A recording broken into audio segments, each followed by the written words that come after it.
The vibration didn't start in the air. It started in the fillings of my back left molar. A low rhythmic pressure that I recognized 6 seconds before the ceiling.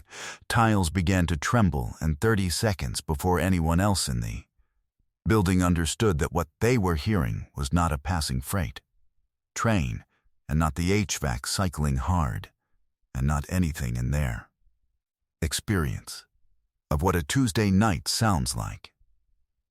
My name is Joe Mercer. I work the evening float at Carver Memorial, and at 9:51 on a Tuesday, I was being reported to hospital administration for breaking protocol, for doing something I was explicitly told not to do by a man whose opinion of me I could fit comfortably in a bedpan. 30 minutes after that report was filed, my old unit came through the front doors of Carver Memorial in full kit, looking for their medic. They didn't ask for Joe Mercer. They don't know a Joe Mercer. They asked for Reaper, and every person in that building who had spent the last 7 months treating me like the lowest value person in any room they shared with me was about to learn exactly what that name meant, and exactly what it had cost to earn it. Carver Memorial was a mid-sized community hospital that punched above its weight in 2 departments, cardiology and institutional politics. The fluorescent lights in the general ward hummed at a frequency that lived behind my eyes from hour 1 of every shift, and the linoleum in the east corridor had a specific give under my left heel that I had used as a landmark so automatically for 7 months that I stopped thinking about it the way you stop thinking about breathing. The building smelled of antiseptic over the soft, sweet rot coming from whatever the dietary department was trying to pass off as soup. And underneath both of those, faint and persistent, the copper and penny smell of blood that no amount of cleaning product fully eliminates from a hospital floor. I knew all 4 exits and their specific resistance on the push bars. I cataloged these things on instinct.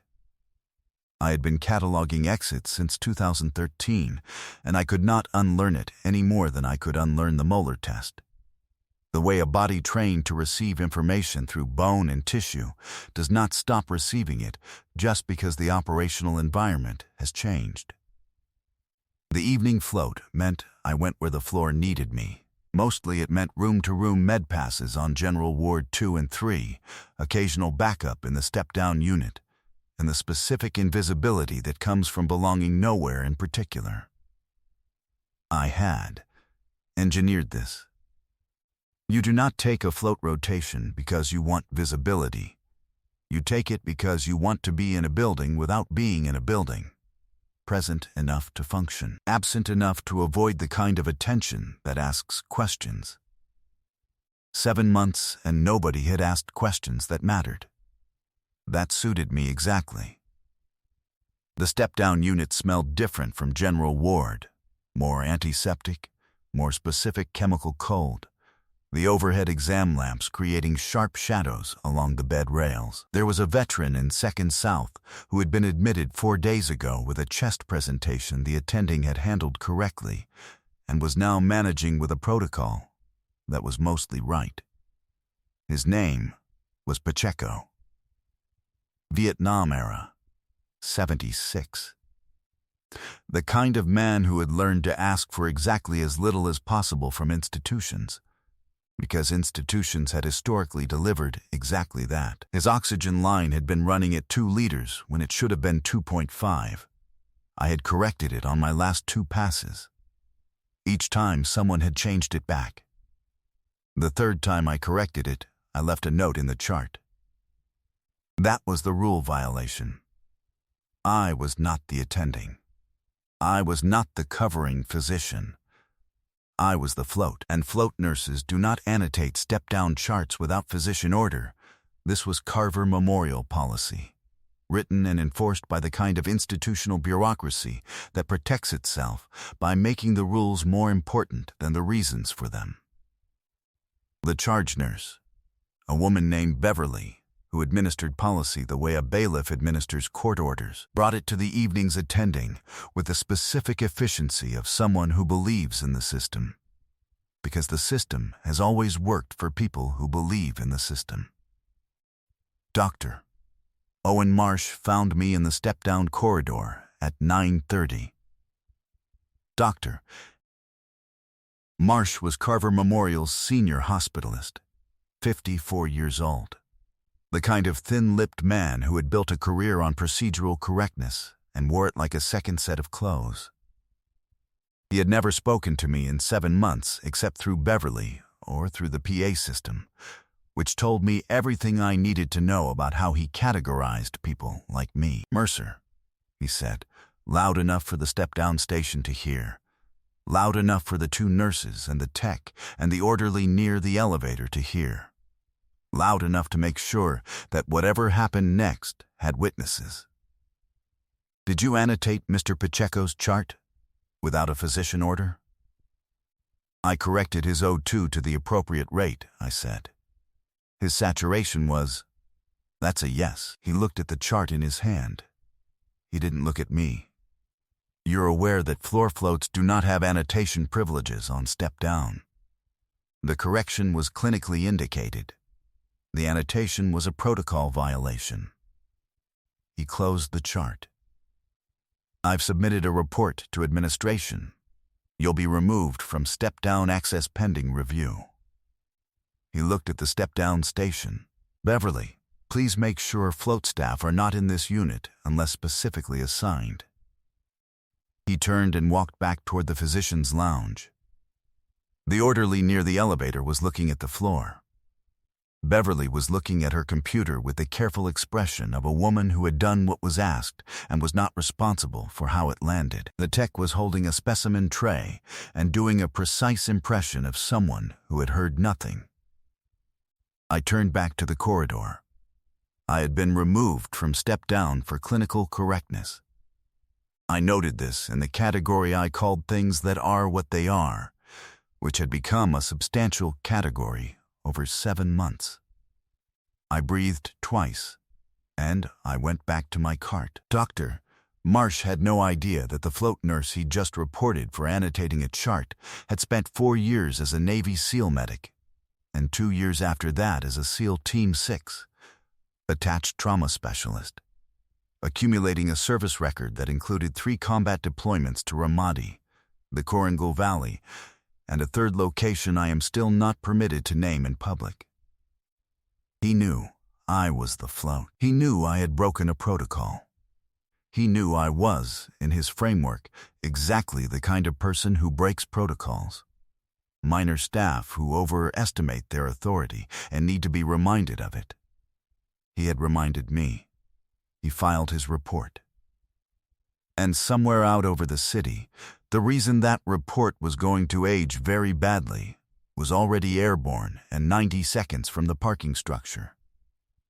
I was at the general ward station at 9:50 when the molar test arrived. I want to be precise about the sequence, because precision is the only way to convey what this felt like. The vibration arrived in my back left molar first, then in the soles of my shoes. Then, 4 seconds later, in the window glass along the east corridor, a fine oscillation that the nursing staff would later describe as the building settling, because they had no other framework for it. I looked at the window. I looked at my hands, which were holding a medication reconciliation form, and I set the form down without crumpling it, because I had learned a long time ago that the body's first response to a threat is to grip harder, and that this is almost always the wrong response. I put my hands in my pockets. Not here. I had a rule about this. Not here. Not this building. Not tonight. Not my problem. And then the east corridor window turned white bright, with rotor wash, and the parking structure outside lit up in the specific way it lights up when something has landed on it that was not designed to land on it, and the sound reached us a full second after the light, because we were that close, and it was not one aircraft. It was not the civilian medevac's high-thin whine. It was the heavy counter-rotating thud of 2 Sikorsky H-60G Pave Hawks in tactical descent, and behind them, lower and slower, coming in last, an MH-6M Little Bird, with its running lights off. I knew the formation. I had flown in that formation. I pressed my back against the corridor wall. The general ward erupted in the specific chaos of people who are well trained for the crises their training covers, and completely undone by the ones it doesn't. A nurse at the station knocked over a cup of pens. A resident who had been checking in on a patient at the end of the corridor came out of the room at speed and collided with a supply cart. Beverly arrived from step down within 90 seconds and stood at the junction of the two corridors with the expression of a woman whose procedural competence had just encountered something that did not have a procedure. Dr. Marsh appeared from the physician's lounge with his white coat half on.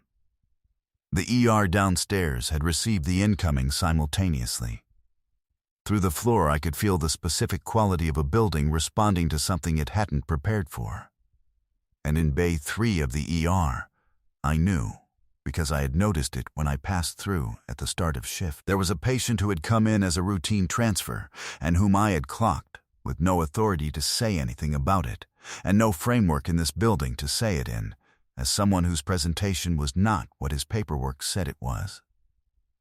I had noted it the way I note exits. I had filed it under Not My Problem. The monitors in Bay 3 began to alarm at 9:53.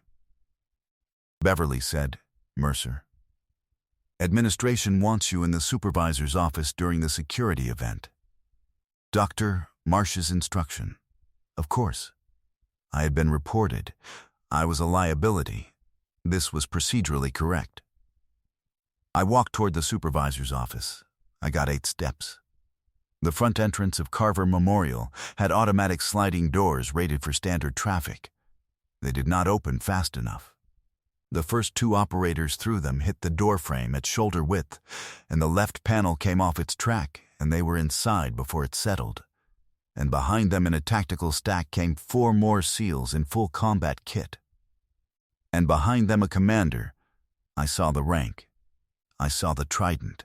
I saw the specific way a man carries himself when the weight he's carrying is real and not performed. And the formation established a perimeter inside the front entrance before the security desk had processed what had come through the door. The security guard stood up. He reached for his radio. "Sit down," the commander said. Not loud, not threatening, simply accurate, in the tone of someone for whom the request was more of a courtesy than the available alternative. The guard sat down. "Doctor," Marsh came forward from the corridor junction. He had his white coat on now. "I need to know what's happening here. You cannot enter a medical facility with—" "Step back," the commander said. "I am the senior physician on, step back. Same inflection, same finality." Marsh stepped back. I had started to believe this was a specific talent that certain men developed. The commander looked at the entrance. He looked at the ward corridor. He looked at the station. He took 1 step forward into the center of the intake area. "Reaper," he said. The word landed in the room the way a weight lands. You felt it before you heard it. 1 word. No question mark in it, no search. Just a statement of presence. The way you say the name of someone you know is in a building, and you are simply giving them the space to confirm it. The resident looked around. Beverly looked around. The guard looked around. Dr. Marsh turned his head left and right with the specific quality of a man trying to locate the answer to a question he didn't understand. Everyone in the room turned to look. I was the only person in the room who didn't turn. I was looking at the floor 8 steps from the supervisor's office, looking at the specific scuff mark on the linoleum near the East Corridor junction that I had passed 500 times in 7 months. My hands were out of my pockets. They were still. The commander was looking at me before I looked up. I know this because when I raised my eyes, he was already there, already steady, already found. I looked at him for 1 breath. "I'm not Reaper anymore," I said. I'm Joe Mercer. I'm on report. You're also the only qualified SEAL medic within 30 miles of this building, he said, and we have one of ours going down in your Bay 3. He paused for exactly the length of time it takes to let a person make a real choice. Your call, Mercer. The Bay 3 alarm changed register. I knew that register. I pushed off the wall. What happened in the corridor between the supervisor's office and Bay 3 was not a run. It was the specific movement of a person for whom an emergency is a sequence, not an event. Each step deliberate, each action chosen. No energy wasted on chaos that doesn't serve the outcome. The commander's 2 lead operators matched my pace without being asked. They had worked with people like me before. They knew how to follow. Bay 3 had a patient named Harlan, registered as a routine cardiac transfer, whose actual presentation, the one I had clocked at the start of shift and filed under Not My Problem, was a modified blast concussion pattern with secondary vascular compromise that his paperwork, assembled in a hurry for a covert transfer, had deliberately obscured. The standard cardiac protocol would miss it. It had missed it. His blood pressure was doing something his heart rate was not, which meant the story they were telling together was not the story the chart told, and I had known this for 3 hours, and it said nothing. Because I had a rule, and the rule was not here, and the rule was not my problem.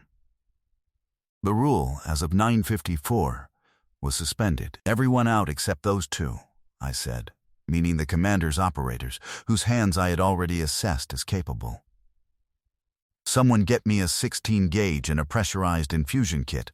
I need ultrasound on his left subclavian now, and whoever is running the cardiac protocol, stop. My voice had changed in the corridor, and it had not changed back. Dr. Marsh was in the bay doorway, and I looked at him once. Out, I said. He went. My hands moved. I want to say this the way it is true and not the way it sounds impressive. My hands moved, because that was what they were trained to do, and because 10 years of training does not wait for the brain to issue orders in a situation it recognizes. I located the vascular compromise at the left subclavian by feel before the ultrasound confirmed it. A SEAL corpsman named Briggs had taught me that technique in 2015 in a forward operating base outside Ramadi by making me practice it in the dark, on a training mannequin, until I could find the landmark blind. Because he said the power will be out when it counts, Mercer. And your hands have to know this without you. And he had been right about that the way he had been right about most things. The 16-gauge went in at the correct angle on the first pass, a tiny, perfect flash of crimson in the barrel. I was already issuing the next instruction before the confirmation registered. The resident was running the pressurized infusion before I finished the sentence. The operator on my left held the field position without being asked. His hands did not shake. Mine did not shake. Between us and the monitor, Harlan's numbers began to move in the correct direction. 6 minutes from my entry to confirmed stabilization. I stepped back. The commander, who had stood at the bay entrance throughout without speaking, said, "Same as Ramadi." That was all. It was sufficient. He looked at Dr. Marsh, who had come back to the doorway. He looked at Beverly at the station. He looked at the resident, who was still holding the infusion kit with the expression of a man who has just watched something he will think about for a long time. He looked at the orderly from near the elevator, who had positioned himself in the corridor at some point during the crisis and was standing with his arms at his sides. "This is Chief Petty Officer Josephine Mercer," the commander said. "Formerly of SEAL Team 3 and SEAL Team 6, combat medic, 3 tours, Ramadi, Korengal Valley, and a 3rd theater classified. She holds a Bronze Star with Valor for the 2016 Korengal action. during which she maintained trauma operations for 14 consecutive hours as the sole medical personnel for a 12-man element under sustained contact, with confirmed responsibility for the survival of 9 U.S. service members. He let that land. He looked at Marsh specifically, with the particular quality of a gaze that has already concluded its business with the subject and is simply making sure the subject understands. She also correctly identified the presenting patient's true pathology during intake triage before my men arrived. She was removed from access before she could act on it. The room was very quiet. 7 operators and the commander came to attention. The sound of their gear was the only sound: straps, plates, the small gravity of full combat kit settling into a position of respect. They rendered a salute, all 7, simultaneously, not ceremonially, with the specific economy of people for whom a salute is not a gesture, but a statement of fact. I returned it. Beverly had stopped typing. Both hands were on her desk. The resident was looking at the floor. Marsh was standing in the doorway of Bay 3 with his white coat slightly crooked, and his face doing something it did not have a name for. The specific dissolution of a man whose architecture for another person has collapsed, leaving nothing in its place, and who does not yet know what to build instead. The report he had filed was going to feel differently in the morning than it had felt at 9:30. I did not need to say this. The room understood it. The administration review was withdrawn the following day. The step-down annotation policy was under formal clinical review within the week, partly on the basis of Pacheco's case and 3 others that Beverly, to her credit, had already been compiling before any of this happened. She told me this herself, in the break room, on a Thursday. I listened. I thought she had more courage than the system she worked in had given her room to show. Harlan was transferred to a secured surgical facility at 0100. I received a message 11 days later through a channel I am not going to describe. It said he walked out under his own power. I read it standing in the east corridor, at the spot where the linoleum had that specific give under my left heel, and I stood there for a moment, and then I went back to my cart. The fluorescent lights hummed. The building smelled like antiseptic and soup. I passed Pacheco's room on General Ward 2. His O2 was reading correctly. His door was cracked, and I could see him through the gap, awake, looking at the ceiling with the quiet of a man who has decided to be present for a while. I did not go in. I did not need to. I moved down the corridor to the supply station, and I began counting the compression bandages in the top drawer, which was where the overnight inventory always needed to start. The count was correct. It always was. If Joe's story gave you chills, if it hit the place you didn't expect, hit that like button and share it with someone who needs to hear it today. Subscribe to this channel. We tell the stories of the people who serve without asking anyone to notice, and who never needed the recognition to know who they were. Drop a comment below and tell me what city you're watching from. I want to see how far this one reaches.